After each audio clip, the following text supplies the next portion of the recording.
Welcome to Crossroads. The U.S. Drug Enforcement Agency is shutting down 2 offices in China. Now, this could be a troubling sign that efforts to stop the flow of chemicals used in drugs like fentanyl may have hit a wall. According to AP, DEA Administrator Ann Milgram told agents in an email last week that these closings reflect the need to harness DEA's limited and strained resources to target where we can make the biggest impact in saving American lives. Now, allegedly, the DEA is looking to close a dozen or so, more offices around the world, and also reduce its current global count of 93 offices in 69 countries. Now, AP also says this. They say DEA veterans say it marked yet another setback in the often halted cooperation between the 2 geopolitical rivals, the United States and the Chinese Communist Party. It notes that even though China has added dozens of fentanyl-producing chemicals to its list of controlled substances and warned companies against shipping them, the country remains the world's largest source of precursors and fentanyl crises, blamed for nearly 100,000 U.S. deaths every single year. It notes it took years of U.S. requests before China even agreed to allow the DEA to open offices outside of the capital of Beijing in 2017. It notes that hopes were high for its 2-agent office in Guangzhou, a major center for trade and organized crime, and a similar outpost in Shanghai, the country's financial hub. Now, look, this could actually be a sign that U.S. attempts to work with the Chinese Communist Party to try to shut down fentanyl trafficking may not be working. This was recently discussed between the United States and the Chinese Communist Party. As we noted, they actually added some of these fentanyl ingredients, you could call them these precursors, to their list of banned substances. But the CCP didn't actually do anything to stop it. Remember, the Chinese Communist Party is essentially the mastermind, the kingpin behind the global drug trade. This was true with cocaine, it was true with methamphetamine, it's true with fentanyl, it's true with a lot of other drugs as well. This was launched under a program of Mao Zedong where he talked about the people's opium, modeling a drug war after the Opium War, which Europe again used to basically end the last Chinese dynasty. Mao Zedong modeled a similar drug war against the United States. Fentanyl is a weapon of war according to the CCP itself. In fact, drug warfare is even included on its military's unrestricted warfare doctrine. They openly say this. Now, some of the talk on trying to shut this down goes back to some of it last year. This was during a meeting between President Biden and CCP leader Xi Jinping in California.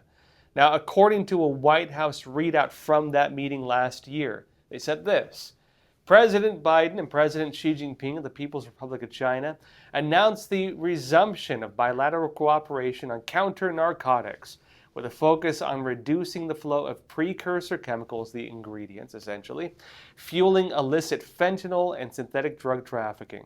For years, bilateral cooperation on counter-narcotics has been suspended.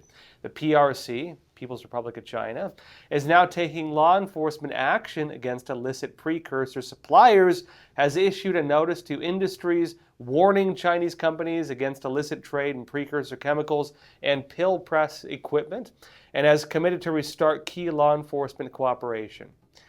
Doesn't seem that happened. The success of that whole thing rests on the Chinese Communist Party. That's the problem. And according to NPR, a senior official from the administration who briefed NPR after that U.S.-China meeting said that they have to see whether China follows through on this and whether these efforts will succeed to disrupt the fentanyl trade, as they hoped it would. Again, not only does the Chinese Communist Party run this as a drug war operation mainly targeted the United States, they use it to create government corruption throughout Latin America, which they then capitalize on to take advantage of these countries. They use it to develop, again, smuggling networks, which they can use to bring other things into Latin America or the United States. The Chinese, they also do the money laundering. They also get directly involved with some of the actual drug operations. And of course, the Chinese regime allows this mass production of these chemicals to take place in China, and they're still the major source of all of this. Now, again, the whole operation to try to shut this down, it goes back to a few key points. Whether or not the Chinese Communist Party is going to be willing to stop the drug trafficking crisis. because the real problem, again, isn't law enforcement. It's not that they have these companies producing it, they're actually trying to shut it down. The real problem is the Chinese Communist Party itself is directly involved in running the drug crisis. In fact, according to a report on the CCP's role in the fentanyl crisis released by the House Select Committee on the CCP, they said the Chinese regime has an active role in facilitating the export of fentanyl. In fact, here are a few of their key findings on what the Chinese Communist Party does. It notes this: the CCP directly subsidizes the manufacturing and export of illicit fentanyl materials and other synthetic narcotics through tax rebates. Many of these substances are illegal under the PRC's own laws and have no known legal use worldwide. So the CCP, while saying it's illegal in China, subsidizes the very thing they say is illegal. And notes they gave monetary grants and awards to companies openly trafficking illicit fentanyl materials and other synthetic narcotics. The CCP encourages it, in other words. And notes the CCP holds ownership interest in several PRC companies tied to drug trafficking. This includes a PRC government prison connected to human rights abuses, owning a drug trafficking chemical company, and a publicly traded PRC company hosting thousands of instances of open drug trafficking on its sites. In other words, the Chinese Communist Party doesn't just subsidize it, doesn't just encourage it. The CCP is actually directly involved with one of the main companies that does this. And notes the Chinese Communist Party fails to prosecute fentanyl and precursor manufacturers. And notes that rather than investigating drug traffickers, PRC, read that, CCP Security Services, have not cooperated with U.S. law enforcement and have even notified targets of U.S. investigations when they received a request for assistance. And so you wonder why the DEA is shutting down its offices in China. Maybe it's because when they actually investigate things and they communicate with the CCP on their investigations, when they move to make arrests or whatever else, the Chinese Communist Party takes the information they got, goes behind their backs, and alerts the traffickers. The CCP works with the criminals and uses its line to the DEA and other law enforcement officials to, again, just basically subvert them, to listen in on their communications and then feed that to criminal groups so the criminal groups are protected by the Chinese Communist Party. It notes as well, the CCP allows the open sale of fentanyl precursors and other illicit materials on the extensively monitored and controlled PRC internet. You can't criticize, for example, the Chinese Communist Party. You can't talk about democracy. You can't talk about human rights abuses. But for some reason, you can sell drugs. You can run these markets. And notes a review of just 7 e-commerce sites found over 31,000 instances of PRC companies selling illicit chemicals with obvious ties to drug trafficking. And notes the Chinese Communist Party strategically and economically benefits from the fentanyl crisis. The fentanyl crisis has helped the CCP-tied Chinese organized criminal groups to become the world's premier money launderers, enrich the PRC's chemical industry, and has had a devastating impact on Americans. They are killing more Americans every single year using drug warfare than have died in major wars. They kill more Americans every single year than died in the entire Vietnam War. The Chinese Communist Party regards this as a form of war. They profit from it. They create networks of corruption for it.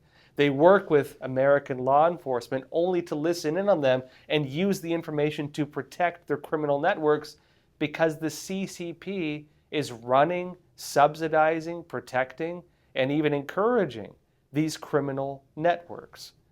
And as the report notes as well, quote, the PRC government, the People's Republic of China, read that, the CCP, has the means to stop illicit fentanyl materials manufacturers, yet it continually fails to do so for those engaged in illegal activities.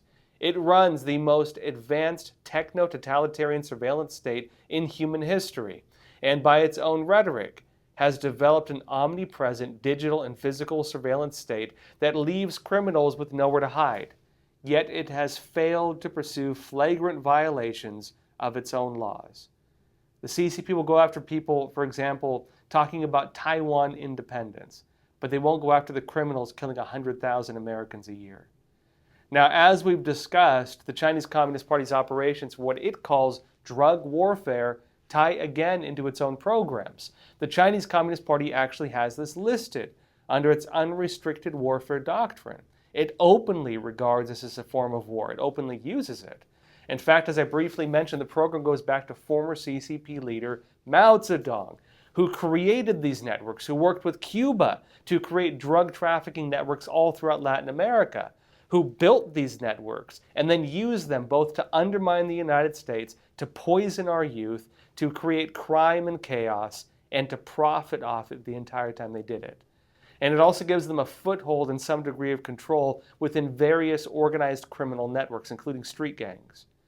Now look, we'll see what happens with this. DEA, again, is closing these 2 offices. We'll see what comes out. More information has been being released on these networks. Now the CCP ties into it. I'll keep you updated on that. But in other news, the United States Air Force also is warning of the growing threats from the Chinese regime. I'll be talking about this more after I come back from a quick break. Experts agree, one of the best ways to protect against financial uncertainty is to diversify your portfolio. Learn how physical gold and silver can secure your retirement funds from today's economic challenges with a gold IRA from American Hartford Gold. You can safeguard your wealth with no penalties or taxes when you transfer your current qualifying retirement accounts. Call now and our precious metals specialists will send you a free information kit, no cost or obligation. American Hartford Gold, a trusted industry leader with an A+ from the Better Business Bureau, has a 5-star rating from thousands of happy clients. Whether you are getting physical precious metals in a gold IRA or delivered to your doorstep, we offer only the highest quality gold and silver. For your peace of mind, we also offer a no-fee buyback commitment, a low-price guarantee, along with free shipping and free insurance. So don't wait. Call the number on your screen today and secure your financial future.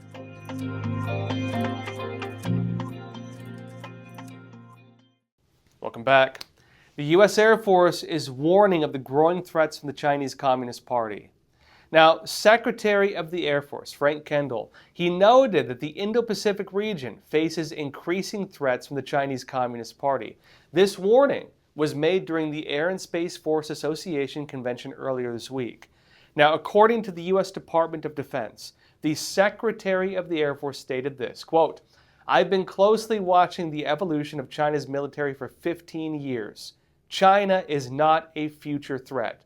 China is a threat today." Now, the Pentagon states this on its website. The Secretary went on to explain that the Chinese Communist Party continues to heavily invest in capabilities, operational concepts, and organizations that are specifically designed to defeat the United States and its allies' ability to project power in the Western Pacific region, including weapons targeting U.S. land and sea assets like air bases and aircraft carriers. Further, it states an example of such capabilities and intentions include China's moving towards larger and more sophisticated exercises, like the one they're having with Russia right now, tailored for an invasion and blockade of Taiwan, Kendall said. It notes as well that, noting that the United States must be prepared for a future potential conflict, Kendall then listed numerous ways that the Air and Space Forces are working to do just that, including a massive modernization initiative to achieve operational imperatives, meaning the United States is now looking at the China threat and is looking at ways to combat it. It's in this context, notably, that the United States is working on new weapon systems and new strategies designed specifically to defend against the CCP and to fight back against it. One of the big shifts, notably, is moving away from these big, expensive systems. What's the problem with that? Well, if you lose one, it's a big deal. And if the CCP overwhelms you, you have one system trying to fight them all, and it's busy. This tends to also limit the amount of weapons, for example, that the United States can buy when they're too expensive. Now, they're moving instead to systems that are less expensive and easy to mass produce. They're thinking mass numbers, cheap prices, quick manufacturing. Reuters said this: "The United States is amassing an arsenal of abundant and easily made anti-ship weapons as part of American efforts to deter China in the Indo-Pacific region and gear up U.S. forces there." Now, it notes that Russia's invasion of Ukraine has pushed U.S. thinking towards a new philosophy. What is that? It is what they call affordable mass. And this is quoted to one industry CEO speaking on condition of anonymity. And it's referring to having plenty of relatively cheap weapons at the ready. Now, what has happened with the Russian war that we've been watching that makes them come to that conclusion? Well, they're watching very expensive Abram tanks getting destroyed relatively quickly. The problem you have in modern war is drones. The problem you have is surveillance systems. The problem you have is that situational awareness and aerial reconnaissance are things that used to be very expensive and not accessible. That was one of the strong points of the United States. Now you can spend, $100, $200 on a little drone. You can fly it up in the air and you can watch all the enemy troop movements. You can find where their artillery is coming from. You can find where they're encamped at. You can find their mortars. You can find everything. And what happens when you find it? Well, you send in several drones and you go and drop a little bomb on top and the thing's gone. A very expensive weapon system defeated for a few $100s.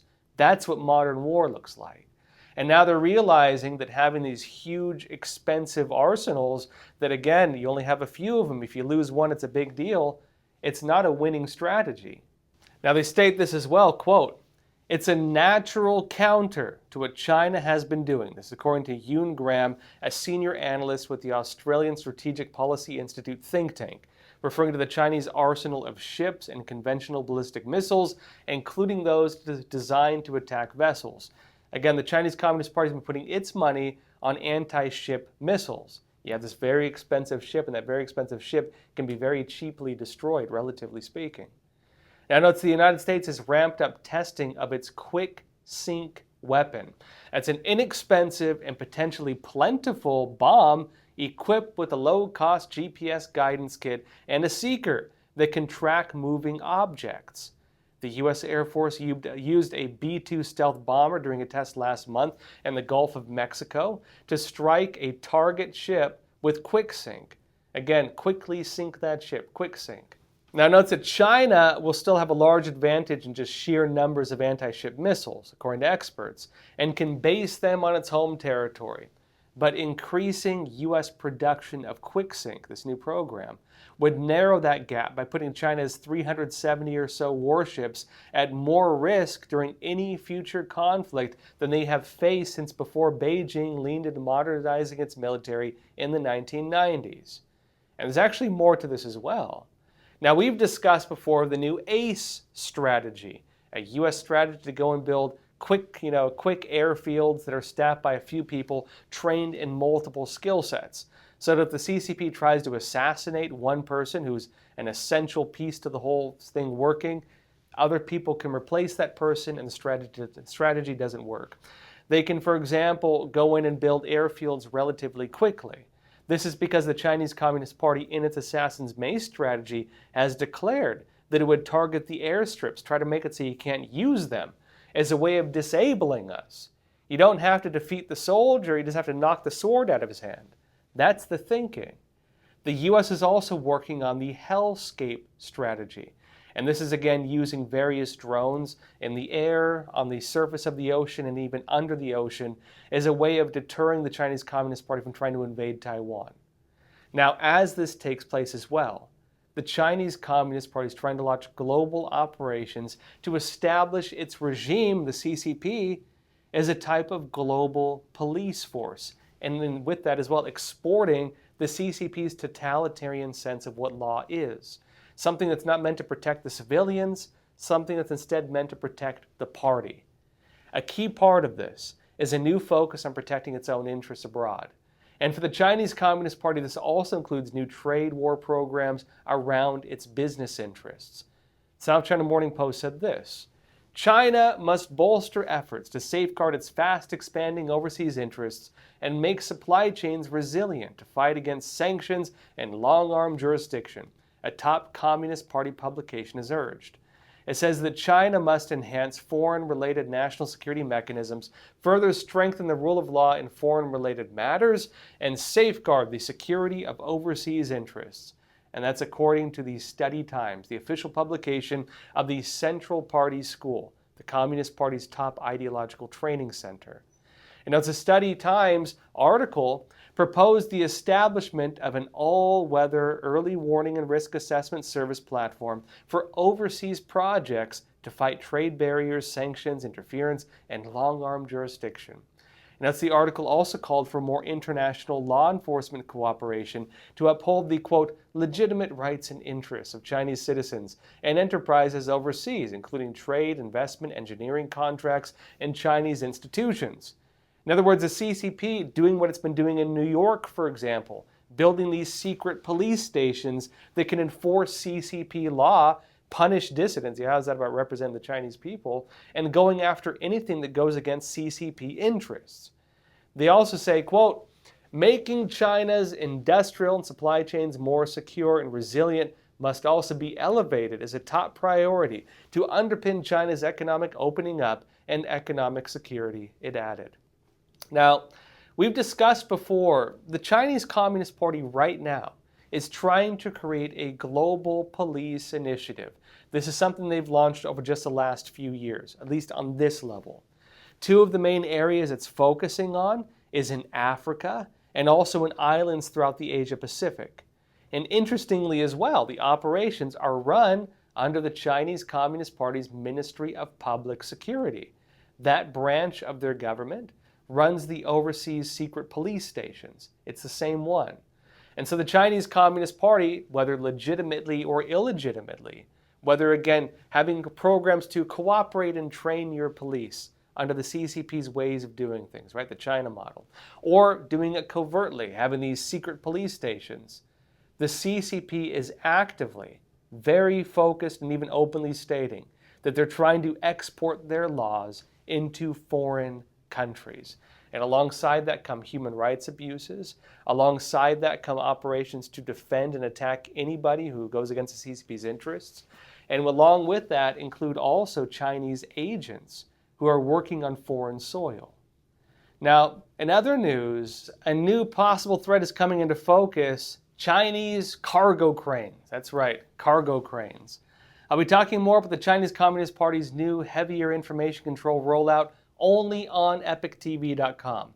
So if you're watching on YouTube, Facebook, X, Rumble, there's a link in the description below. Click on that. You'll get access to the rest of this episode and also our whole library of shows and also our hard-hitting documentaries on issues that matter, like the Chinese Communist Party's 100-year plan to defeat the United States. The CCP is one of the biggest threats to America. They're using things like propaganda, video games, entertainment, movies, culture, to subvert and influence the next generation. This unrestricted war against our country is one of the scariest but least understood issues of our time, because it's not tangible. It's being done through soft power and ideological subversion. If you'd like to find out more about what the CCP is plotting against the United States, watch my documentary, The Final War, the 100-year plot to defeat America.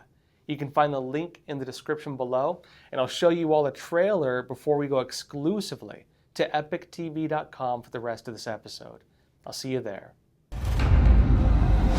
The greatest threat facing the United States is the CCP. The Epoch Times investigation team had studied the CCP for years, but what we uncovered was yielding evidence beyond our imagination. With Chairman Mao, with the Prime Minister, our talks have been characterized by frankness. The Clinton administration said, oh, don't worry about it. This will be a poison pill for China. China's strategic goal is to make sure that the U.S. has 4 enemies, and one of them must be a terrorist group. We are giving of our life's blood so that the Chinese Communist Party can survive and thrive.